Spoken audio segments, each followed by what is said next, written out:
Welcome friends, in this new video we discuss about continuity, limit and derivative of functions of two variable.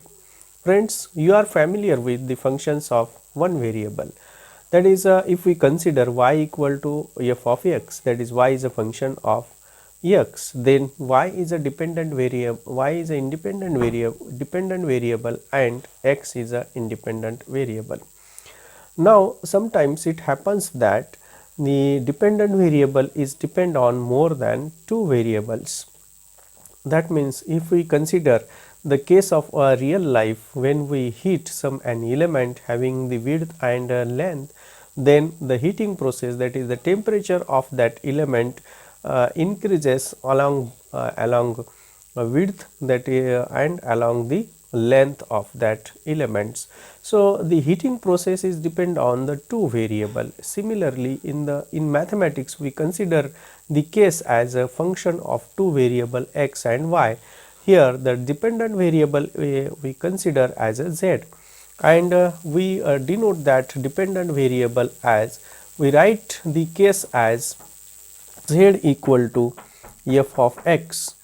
z equal to f of x comma y. Here you can see that z is a dependent variable and it is depend on x and y. X and y are two variables, and these are two variable are considered as a independent variable, and z is a independent variable. For example, if we take z is equal to under root of 1 minus x square minus y square, then you can see that the value of z is estimated or determined when two inputs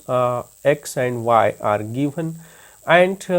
here due to this under root, the two values of x and y have some restrictions. We cannot take any value, since under root value when it becomes greater than 1, then it will be negative and it will be a complex number. So as we are considering only real numbers, therefore it must be necessary that the values of the x and y must be in a such a way that it is a the under root term will be greater than is a greater than 0, that it must be positive. Or if we write it as under root of 1 minus under root of x square plus y square, then you can see that these values x square plus y square must be less than 1. When it is a less than 1, it will be positive, and we are considering only positive value. So here this x square plus y square must be less than equal to 1, and you know that it is a equation of circle having center as a origin. So and radius of this is a 1. So all the points along the center 0 comma 0, these are the values for which the function z is a is positive, and we can determine the value of the function z. So this is the value of this x and y for which we can determine the value of z is called as a the domain of this function. So domain of this function is nothing but a circle whose center is origin and whose radius is 1. All the points lies in the center gives us a value of z, and this is the domain of this function. On the other hand, if we consider the function z equal to, suppose z is equal to under root of a minus x into x minus b, then you can see that again it is a I have taken it as an under root function, so it must be positive. And here if we write it as, again if we consider it as it is a depend on only one variable, so let us introduce another variable c minus y into y minus d, and we restrict ourselves in such a way that a is less than b and c is less than d. So you can see that the value of z is determined whenever the under root term, both the under root terms are positive, and they are positive for a less than equal to x less than equal to b, c less than equal to y less than equal to d. So, this gives me a domain of this function. For these values of the x, we can determine the value of a z, and therefore, we write it as it is a set of all points x comma y such that a less than equal to x less than equal to y, and here less than equal to b, and c comma c less than equal to y less than equal to d, less than equal to d. So, this is our domain of this function, and in terms of set, we write this as all the points x comma y such that x square plus y square is less than equal to 1. So, this is the domain of this function, and here if we consider these are the two functions where we have taken the value of z is depend on x as well as y, and remember how to find the derivative the domain of this function. If we consider z is equal to e raised to minus x minus y, and here you can see that there are no restrictions on the values of x and y. So, the x lies between minus infinity to plus infinity, y lies between minus infinity to plus infinity. For all these values, we can determine the value of z, and hence the whole plane, this is the whole plane for which we consider x as from minus infinity to plus infinity, and y consider as a plus infinity, and this is a minus infinity. So, whole plane is the domain of this function. So, this is about the function domain of this function. Now, when if we consider the point a comma b in this plane, and let us consider the values of values of x in a such a way that, so this is the point in the plane, suppose this is my point a comma b here, and here we have a on the x axis, here we have b on the y axis, and if we consider here the point a minus delta, a plus delta, and here b minus delta, and here b plus delta. So, this is a b plus delta. So, these are the lines, and if we consider the common points a minus delta, a plus delta, and here this is the line b minus delta, this is the line b plus delta, and here we have get the square in the plane whose center is a comma b, and all the point lies in the plane is called as a neighborhood of the point a comma delta. So, what is a neighborhood? Neighborhood is nothing but all the points x comma y such that a minus delta less than equal to x less than equal to a plus delta, and b minus delta less than equal to x less than equal to b plus delta. So, this is the set of all points lies between the square whose center point is a comma b. This is the neighborhood of the point a comma b, and it is called as a therefore. So, neighborhood gives neighborhood of a point a comma b is given by a minus delta to a plus delta here, and y lies between b minus delta to b plus delta. So, this gives me a neighborhood of the point a comma b. So, friend, neighborhood of a point a comma b is nothing but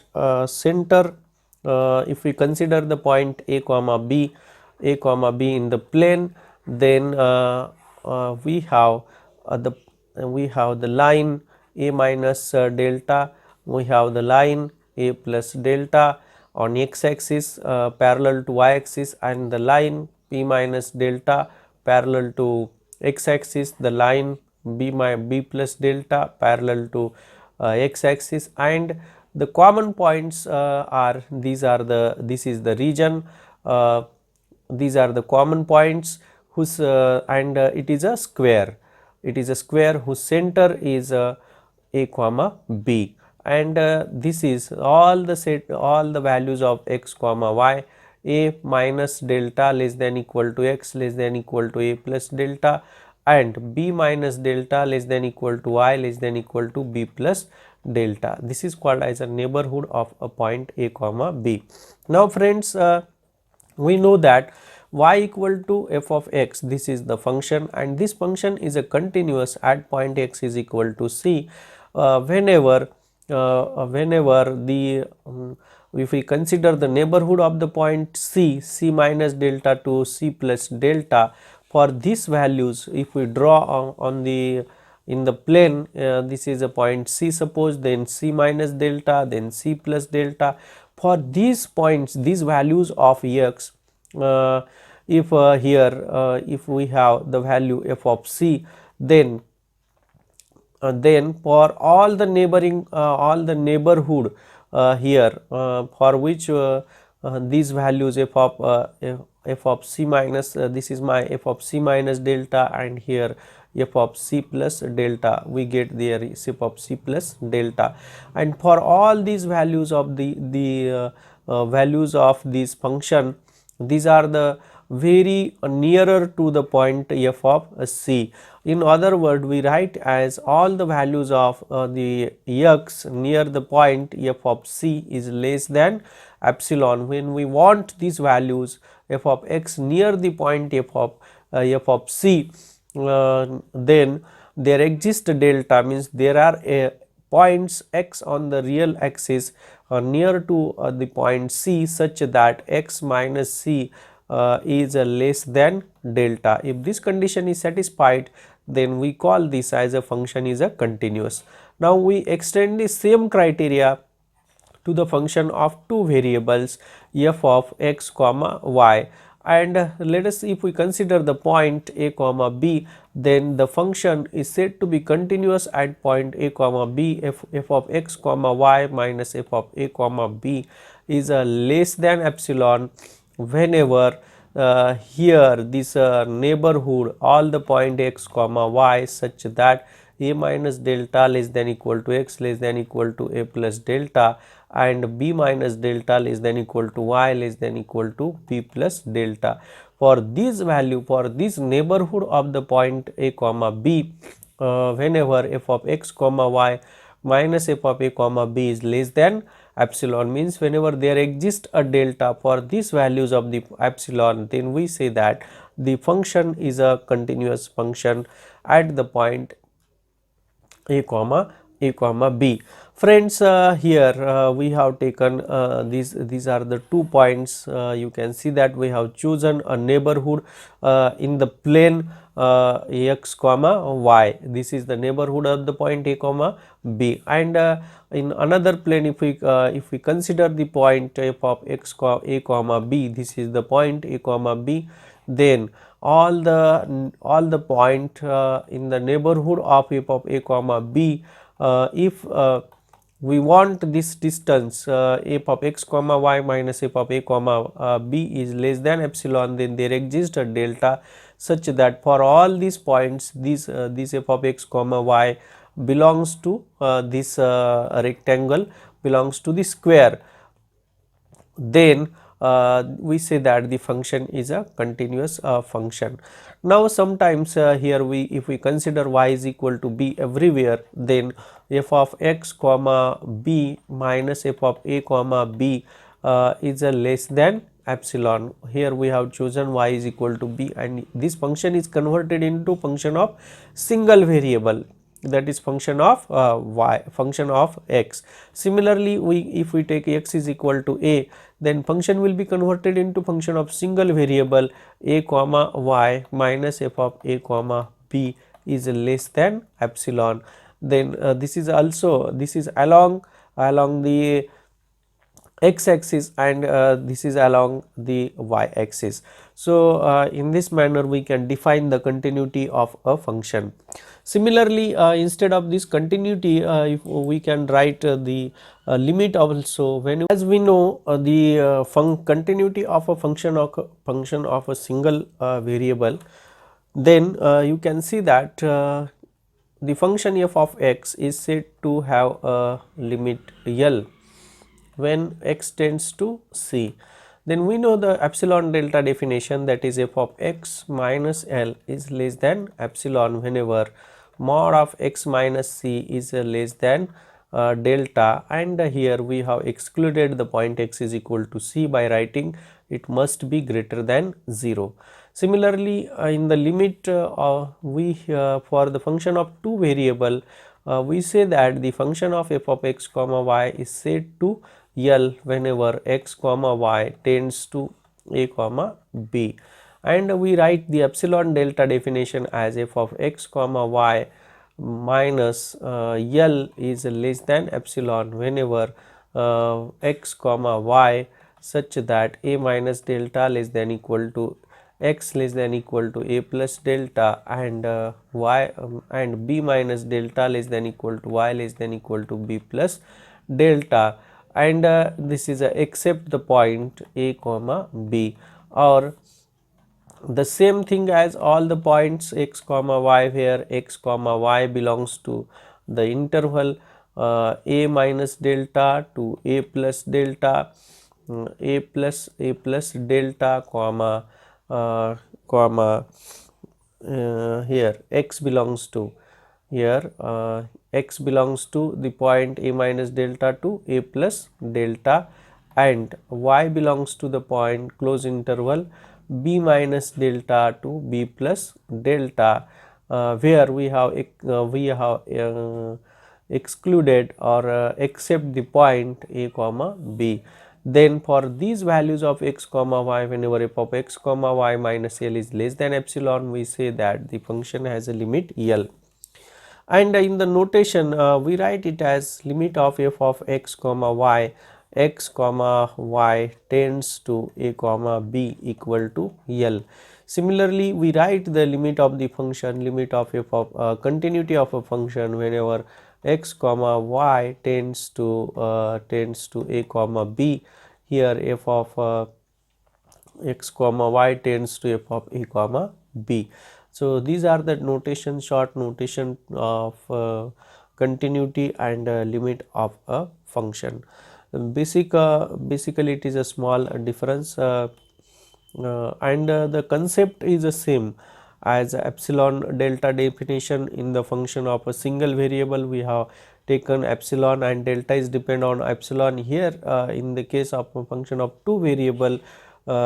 when we consider any value of epsilon and when we want the difference of f of x comma minus L is less than epsilon, there must exist delta such that the values of x lies between a minus delta to a plus delta, and values of y lies between a b minus delta to b plus delta.